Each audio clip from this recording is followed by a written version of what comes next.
This is private property. A man searching for vengeance. A cold-blooded murder in broad daylight. Triggered by an event that took place at 36,000 feet. When the trip of a lifetime turns into the worst civilian plane crash in German history. Investigators must find out how two highly advanced aircraft could be in exactly the same spot at exactly the same time.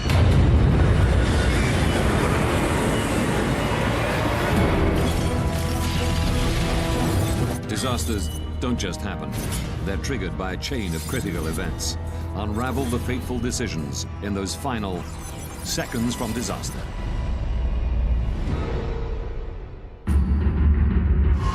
Russia. Moscow. Domodedovo International Airport. July 1st, 2002, 8:10 p.m. 45 Russian schoolchildren wait to board a flight to Barcelona. It's their reward for doing well at school. Among them is 11-year-old Artur Hamatov. At the start of the school year, we agreed that if he finished with top grades, then he could go with the group. When I came back from work one evening, he came up to me and showed me his school report card and said, "Dad, look, I kept my word." And he looked at me with a question in his eyes, and I said, "Good, I promise you can go." The children are from Ufa in central Russia. They've been delayed in Moscow because they missed their original flight. A replacement has been chartered to take them to Spain. Flight BTC 2937 is now ready for boarding. Also on the flight are Svetlana Kaloyeva and her children, Konstantin and Diana. They're visiting their father, who's been working in Spain for a year and a half.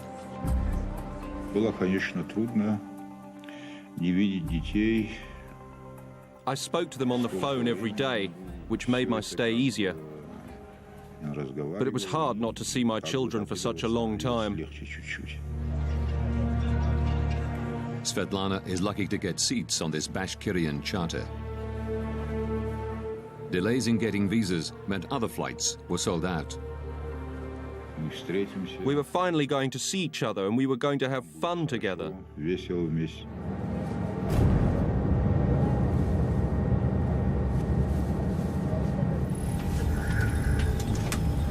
The crew complete final preparations. Дамы и господа, вас приветствует капитан корабля. Добро пожаловать на борт башкирских авиалиний.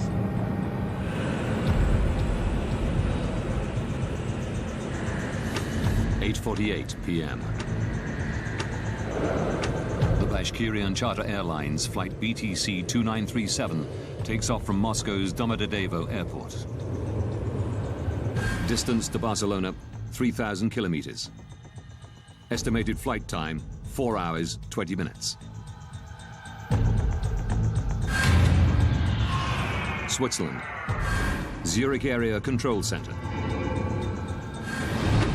11 p.m. 35-year-old Danish-born air traffic controller Peter Nielsen is working the night shift.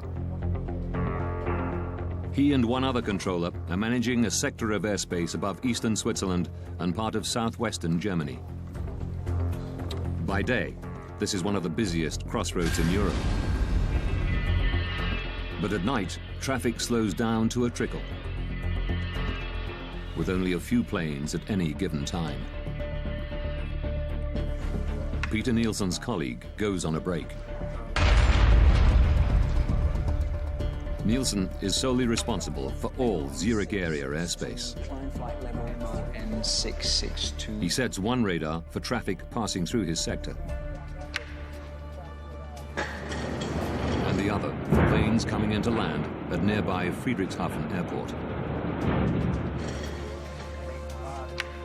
But after 11 p.m., there are no scheduled landings. Nielsen can concentrate exclusively on passing traffic.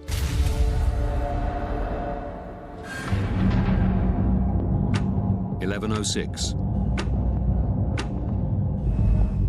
Svetlana Kaloyeva and her children, along with the other passengers on the Bashkirian charter, cruise 36,000 feet above Austria.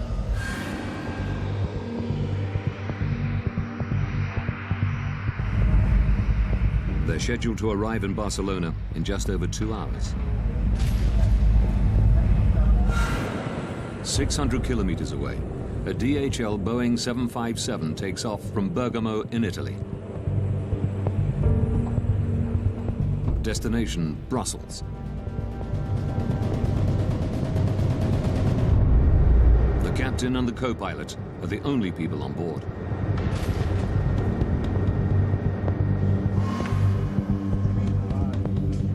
Maintenance engineers arrive in Nielsen's control room. So you will be working from the backup, okay? They've come to service the main radar.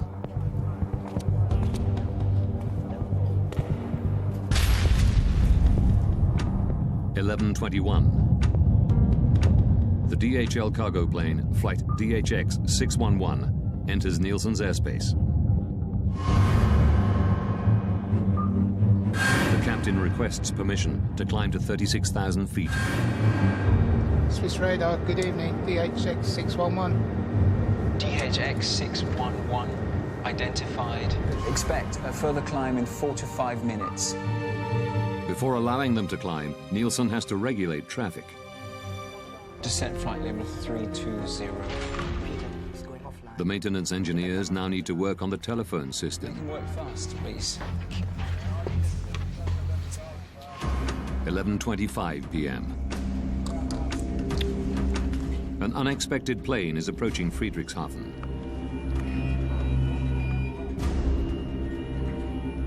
Nielsen has to switch radar stations. A delayed Airbus, flight AEF 1135, is coming in to land.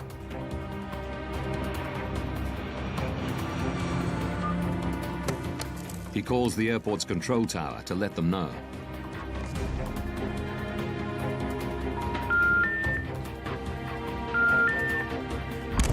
He can't get through. But he still has 10 minutes before the Airbus will land. So he moves back to the passing traffic radar. DHX 611. And gives the DHL cargo plane the go-ahead to climb to 36,000 feet. Climb flight level 360.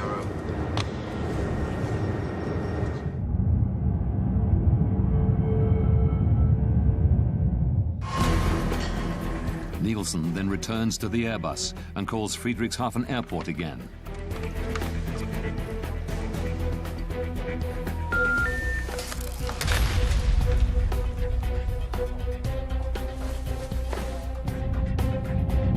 BTC 2937. The Bashkirian charter calls in as it approaches his sector. Station calling, say again? BTC 2937. Level 360. Level... But just as Nielsen acknowledges them, the Airbus contacts him. AEF 1135 is inbound. The final approach fix for ILS runway 24. I expect so. I'll call you back shortly. Nielsen calls Friedrichshafen a third time.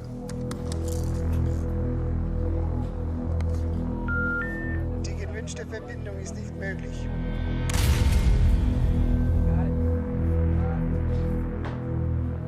AEF 1135. He radios the Airbus and tells them to contact the airport directly. I lost my phone connection to Friedrichshafen. Could you please call them on your second set? Affirm. The DHL plane is now flying over Switzerland at 36,000 feet. Suddenly, its onboard traffic collision avoidance system, TCAS, sounds an alert. Traffic. At exactly the same time, the Bashkirian plane's TCAS system also squawks. Traffic. two planes are now 25 kilometers apart. They're flying at exactly the same altitude to exactly the same spot.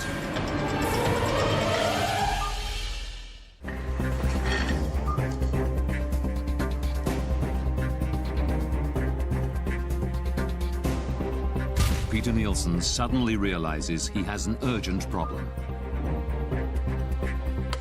BTC 2937. He immediately tells the Russian pilots to descend. Descent flight level 350. Expedite, I have crossing traffic.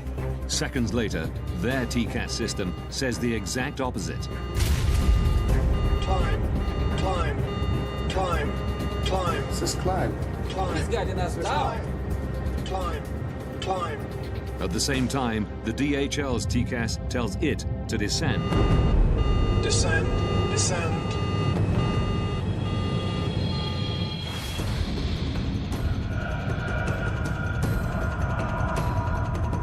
The Bashkirian crew don't know which command to follow. Climb. Nielsen repeats his instruction.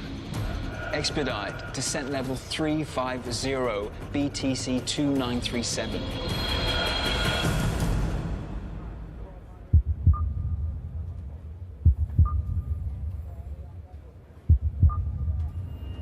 When he sees that they followed his orders, Nielsen tells them that the DHL plane is approaching from their right-hand side. We have traffic at your 2 o'clock position, now at 360. He switches back to the Airbus.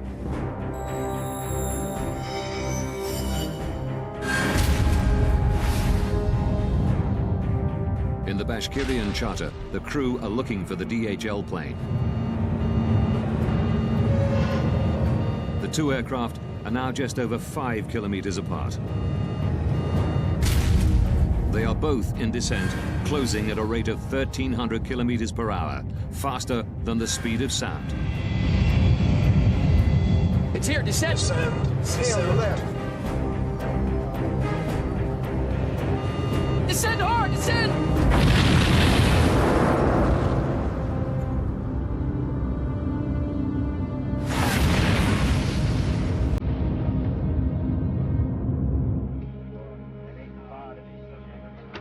11:35 p.m. AEF 1135. The Airbus crew have finally made contact with Friedrichshafen Airport. Can we go, Friedrichshafen? Nielsen can now hand over the plane. Affirm, bye-bye.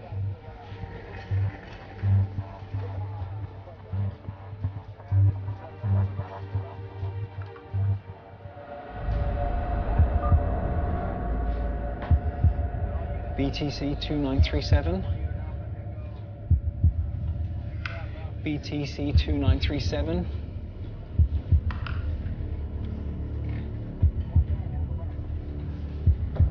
BTC 2937.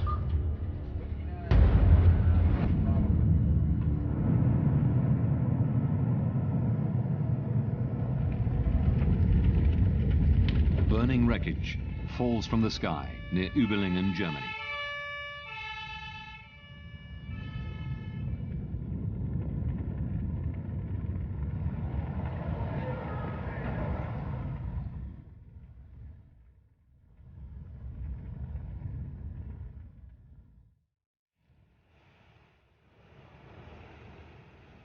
At daybreak, the police launched the biggest operation the area has ever seen. Firefighters have put out the blazing debris. Rescuers must begin the grim task of looking for bodies.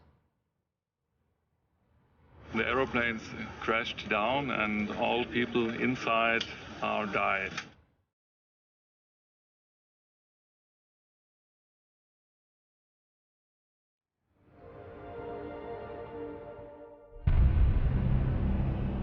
Within days, the victims' families arrive at the scene.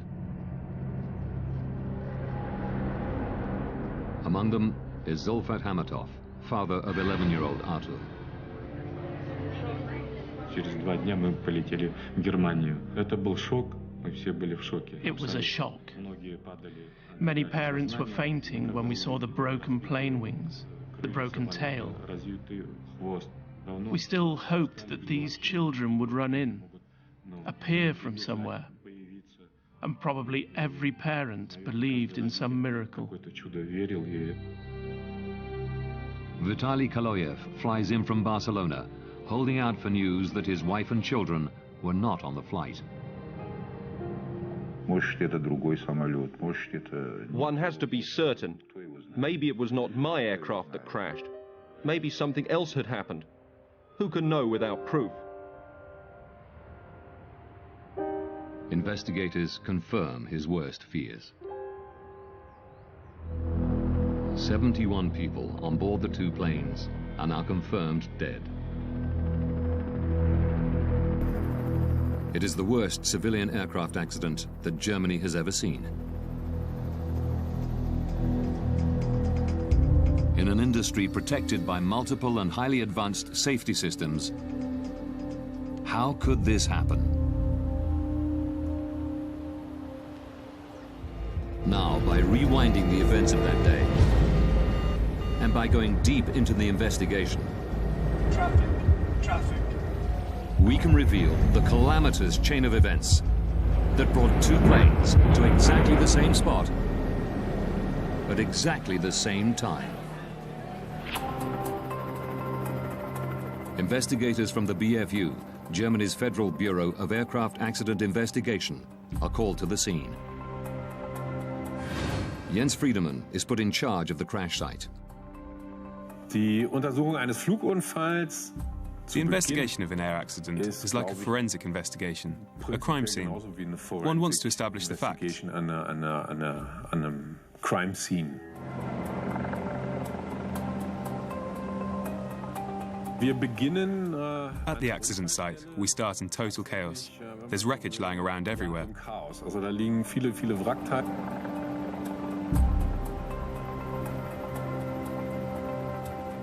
Friedemann can take nothing for granted. Not even that the two planes collided. Two aircraft were in the air. Whether they had collided or just flown past each other too close and lost control, or something like that, we just didn't know. Without the black boxes, Friedemann must try to work out what happened by examining the shattered fragments of wreckage. Key pieces are brought to a specialized storage facility in northern Germany.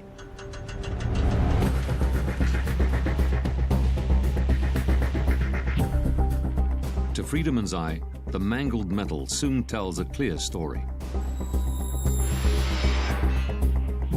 The Boeing made contact with the Tupolev in one spot. The vertical tail section was broken off. The Tupolev was damaged around the left wing and on the left-hand side of the fuselage. There was also evidence of a collision on the underside of the right wing. The wreckage reveals that the DHL cargo plane and the Bashkirian charter did collide mid-air. We now know what happened. The question is, why did it happen? How could it happen that they got so close? At the crash site, amidst the fragmented pieces of the two planes, investigators have finally found what they've been looking for: the black boxes from both planes.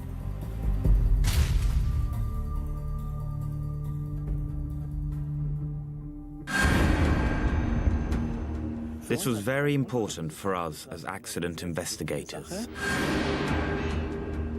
The BFU's Johann Reuss joins the investigation. It is his job to analyze the contents of the recorders. The cockpit voice recorders help us understand what happened in the cockpit, how the pilots reach their decisions. Reuss begins by examining the pilot's traffic collision avoidance system, TCAS.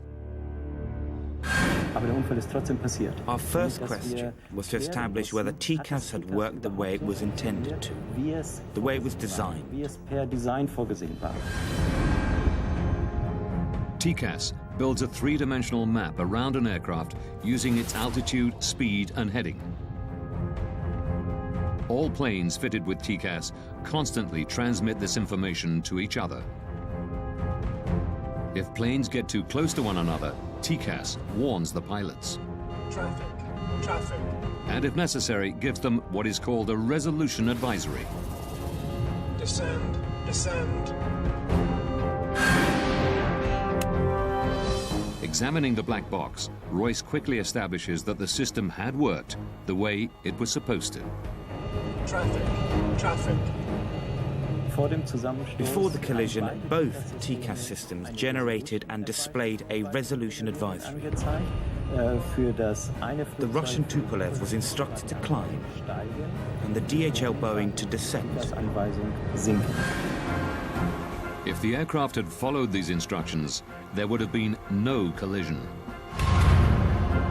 But while the pilots of the DHL plane obeyed TCAS, Descend, descend. the Russian crew did not. Climb, climb.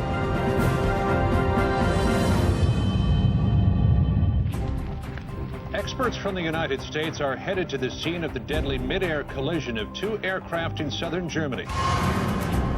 The Überlingen mid-air collision is now world news. The media are speculating freely and looking for someone to blame.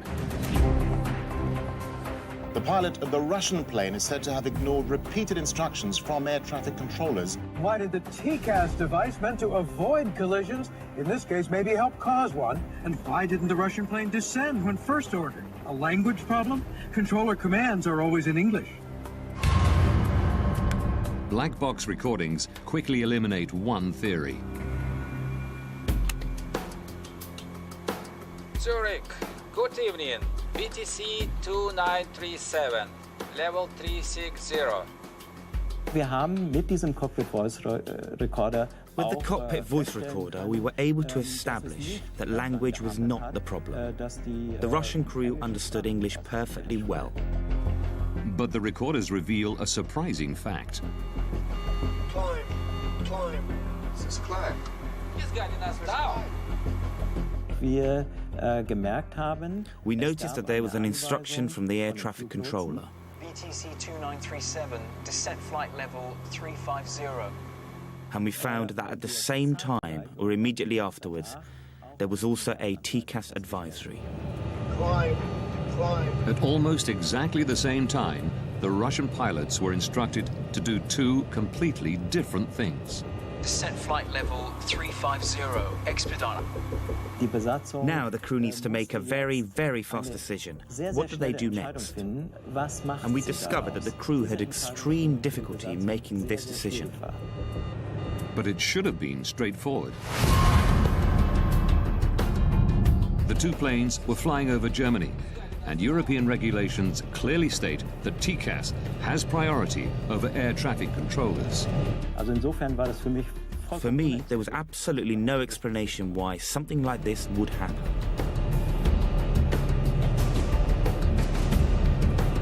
Climb, climb. Why didn't the crew use TCAS the way it could and should be used?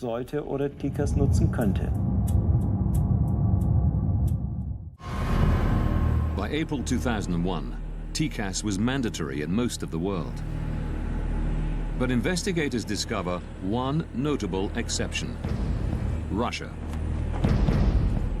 Could it be that the Russian crew did not know how to use TCAS? Rustam Mustafin is a former Bashkirian pilot.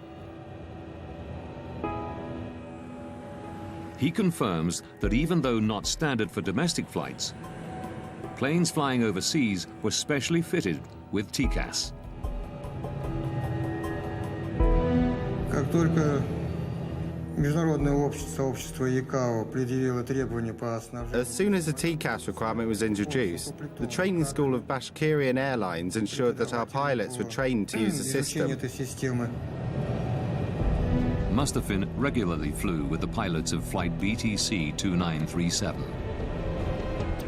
By the time of the disaster, we had acquired extensive experience using it. The crew knew how TCAS worked, but ignored its instructions. The Tupolev's flight manual, the pilot's operational Bible, reveals why. Wir haben aus diesen Handbüchern gelernt, dass we learned from these manuals that the orders from air traffic control always have a higher priority. immer eine höhere Priorität haben. The operations manual at the time stated that the Air Traffic Control Command was to be given precedence over TCAS in the event of the system issuing an alert. It said that the air traffic control had the final authority. Contrary to European regulations, the Russian crew were trained to use TCAS only as an advisory system and could choose to follow the controller's instructions if they wanted. They were following TCAS regulations, but Russian style. I would have done exactly what these guys did. I would have carried out the air traffic control command. Suddenly, we were able to understand why the crew acted the way they did. Investigators have discovered why both planes were in descent. While the DHL crew had followed TCAS, the Russian pilots obeyed air traffic control. But this doesn't answer a more basic question. TCAS is meant as a system of last resort. The planes shouldn't be close enough even to trigger it in the first place. Investigators have turned their attention to the air traffic control room. A controller must advise pilots to change altitude at least 2 minutes before a potential conflict. But Peter Nielsen didn't tell the Russian crew to descend until just 43 seconds before collision. BTC 2937, descent. Warum ist die Anweisung für die Why did the air traffic controller issue the separation order so late? So spät, so late that the danger of an accident actually existed. Eines Unfalls tatsächlich gegeben war. Through shift logs and interviews, investigators learned that Nielsen was the only air traffic controller on duty on the night of July the 1st. Official Skyguide policy is to have a minimum of 2 air traffic controllers on duty at any given time. Investigators learned that it had become standard procedure at Skyguide for one controller to go on an extended break during the night shift. Tom Larsen was a close friend of Nielsen's, working alongside him for many years. The way that Peter was doing night shift, we did that all the time. There would only be one controller because there was very little traffic. Between 11 p.m. and 6 a.m., there are no scheduled landings at any of the airports in the area.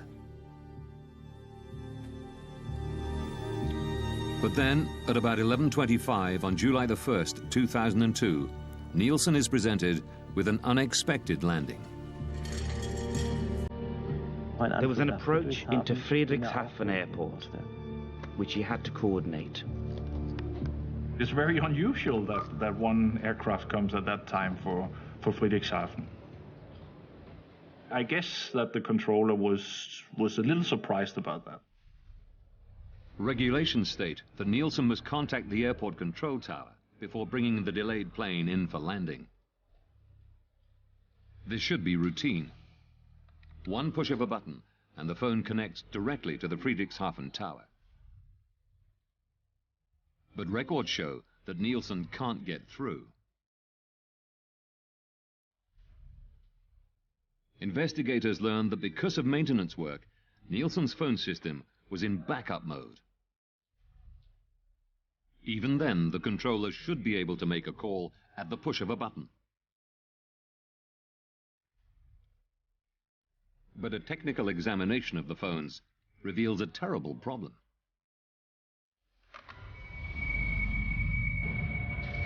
Dieses Backup, was als zusätzliche Verbindung noch The backup should have been there as an additional link was not working that evening. Phone communication was not possible due to a technical problem. Nielsen tries repeatedly to call Friedrichshafen. A routine task is suddenly taking up most of his time. Die gewünschte Verbindung ist nicht möglich. War mehr beschäftigt? He was busier than would normally have been the case because he had no way of making phone calls. He had to look for alternate solutions. He had to look for other ways to communicate. I lost my phone connection to Friedrichshafen. Could you please call them on your second set? Preoccupied with handing over the delayed Airbus, Nielsen ignores the passing traffic. It was like 5 minutes that he was focused on that problem. So that took his vigilance away from what was going on the screen, on the radar screen. But his radar has an emergency function that should alert him of the impending danger. Short-Term Conflict Alert, or STCA. Short-term conflict alert is another system like it's similar to TCAS, just a ground-based system that helps us on the radar if we miss a conflict. If we don't see it in time, it will give us an alarm. 2 minutes prior to a potential collision, an STCA alert should flash on both of Peter Nielsen's radar screens, along with an audio warning. This is exactly what happens 180 kilometers away in Karlsruhe, Germany. Die Flugsicherung in Karlsruhe. Air traffic control in Karlsruhe had detected on their radar screen that 2 aircraft were getting closer than they should have been. Als es eigentlich sein sollte. Records reveal that the controller in Karlsruhe tries to call Nielsen to warn him. But Zurich's faulty backup phone system means he can't get through. Aviation rules say he isn't allowed to contact planes not in his sector unless the controller in charge has lost consciousness or has left his post. The Karlsruhe ATC decides to stick to protocol and tries calling Nielsen 11 times in total, but he never gets through. BTC 2937. Records show that Nielsen's visual STCA did not go off. Royce learns that Zurich's radar was also under maintenance, meaning it too was in backup mode.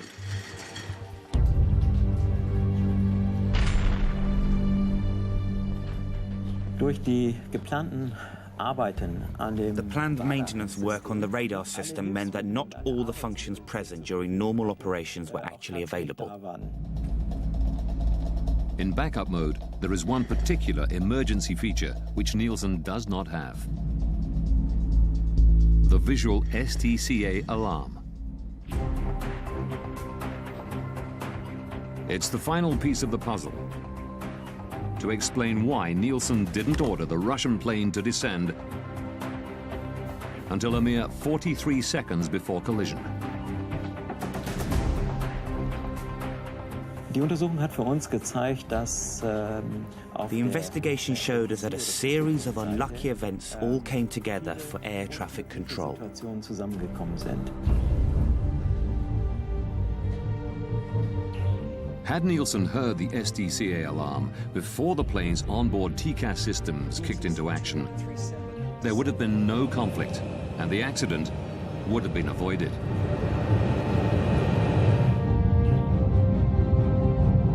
But then, one final twist. 19 seconds before collision, Peter Nielsen tells the Russian pilots that the DHL plane is approaching from their right-hand side. We have traffic at your 2 o'clock position, now at 360. Where is it? It is actually approaching from the left, the 10 o'clock position.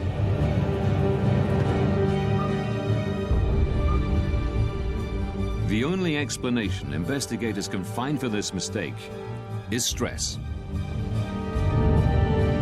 It's uncertain if the Russian pilots would have had time to pull up and avoid collision, even if they had spotted the DHL plane earlier.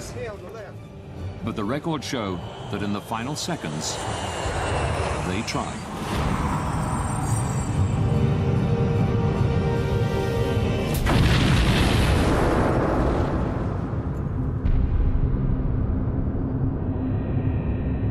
Upon impact, the Bashkirian charter breaks into 4 pieces.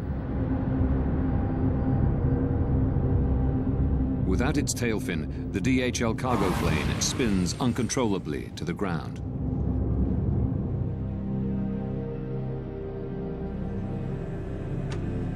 February 21st, 2004. As investigators write up their final report, Vitaly Kaloyev flies to Zurich. He's become obsessed with finding somebody to blame for the death of his wife and children. I wanted to hear them say, "We are responsible, but forgive us if possible." They killed so many children and nothing had happened. No apologies, no expressions of sorrow, nothing. Nielsen still worked at Skyguide, but was moving into areas of safety analysis. Kaloyev found where he lived. I went to see the controller. I knew he had been on duty that night. All this had to be brought to an end. Everything had to be closed. I didn't want to wait any longer and decided to finish this myself. Nielsen came out. He was taller than me. I showed him the photos of my children lying in their coffins. He pushed my hand away. Then he got what he deserved.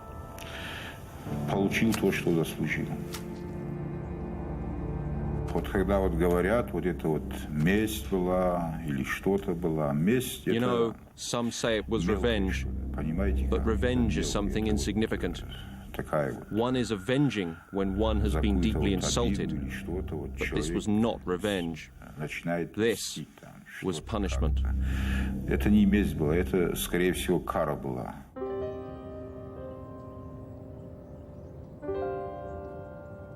In Switzerland, a man has been arrested in connection with the killing of an air traffic controller who'd been on duty when 2 planes collided 2 years ago. Hunted down and stabbed to death in front of his family. Murdered for a fatal mistake. Peter Nielsen was 36 years old. He and his wife had 3 children. After his arrest, Vitaly Kaloyev is held in a psychiatric institution, while the court decides whether he's mentally fit to stand trial.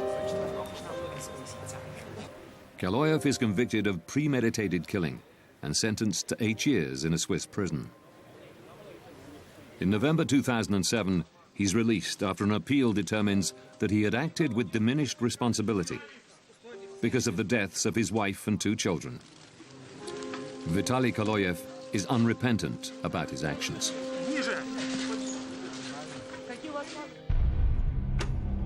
In May 2004, after almost 2 years of painstaking work, the German investigative team publish their final report. It's now possible to rewind the events of that fatal day, following the evidence uncovered during the investigation.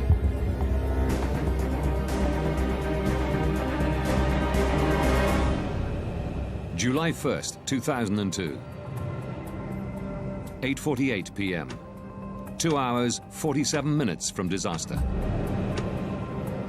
A Bashkirian Airlines charter takes off from Moscow's Domodedovo airport. 20 minutes from disaster. At the Zurich Area Control Center, 2 air traffic controllers are on duty. One goes on a break. Peter Nielsen is now working alone. 12 minutes, 33 seconds from disaster. A DHL cargo plane enters Nielsen's airspace and requests permission to climb to 36,000 feet. 9 minutes, 49 seconds from disaster. A delayed Airbus is coming in to land at Friedrichshafen Airport. Nielsen tries to call the airport to hand over the flight. But his phone system is in backup mode due to maintenance, and the backup system has a fault. 5 minutes, 21 seconds from disaster. The Bashkirian charter radios Nielsen. It's flying at 36,000 feet and is about to enter his airspace. Good evening, BTC 2937. 2 minutes from disaster. The Bashkirian and DHL planes are now at the same altitude, less than 44 kilometers apart, closing in on each other faster than the speed of sound. The Short-Term Conflict Alert, or STCA, should now warn Nielsen of the impending collision. But his radar is also in backup mode, so the STCA is not fully functioning. 43 seconds from disaster. Nielsen finally notices that the two planes are on a collision course. He immediately tells the Russian pilots to descend. Descent flight level 350. Seconds later, TCAS goes off in both planes. It tells the DHL pilots to descend. Descend, descend. And the Russian crew to climb. Climb. He's guiding us down. Nielsen is unaware that both planes have been issued advisories. He repeats his instructions to the Russian pilots. 2937. Descent flight level 3. Russian guidelines allow pilots to make their own decisions in such conflict situations.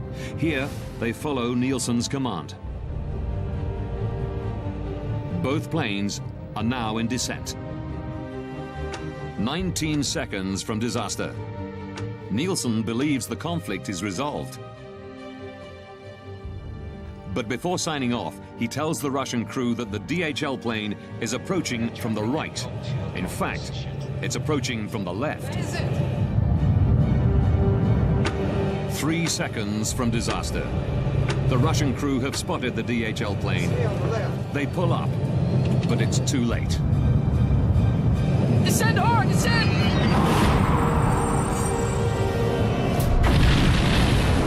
At 11:35 p.m., the planes collide 35,000 feet above the city of Überlingen, Germany. All 71 people on board the two planes die.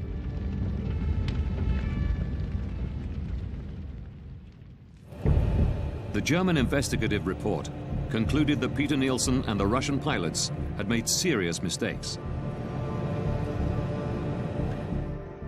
But the primary cause of the accident was negligence on the part of Skyguide. In May 2004, immediately after the BFU report is published, at a press conference in Zurich, the CEO of Skyguide, Alain Rossier, issues a formal apology. Es sind auch bei uns Fehler gemacht worden und wir We too have made mistakes, and we most deeply regret this. We take responsibility, as outlined in the German investigation report. And we ask the families of the victims for forgiveness. In September 2007, a Swiss court finds 4 Skyguide employees guilty of negligent homicide. 3 managers who tolerated the single controller policy are given 1-year suspended jail sentences.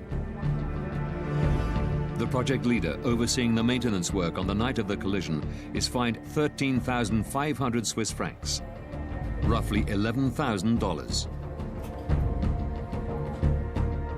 Following recommendations from the German investigative team, Skyguide implements a variety of procedural changes. They now ensure there are always 2 controllers on duty, even during the quiet night shift. Nobody will ever find themselves in Peter Nielsen's position again. Investigators also recommend that international and regional TCAS regulations be standardized, along with aircraft operations manuals. TCAS must have ultimate priority over air traffic control. One cannot say with 100% certainty that this kind of event will never happen again.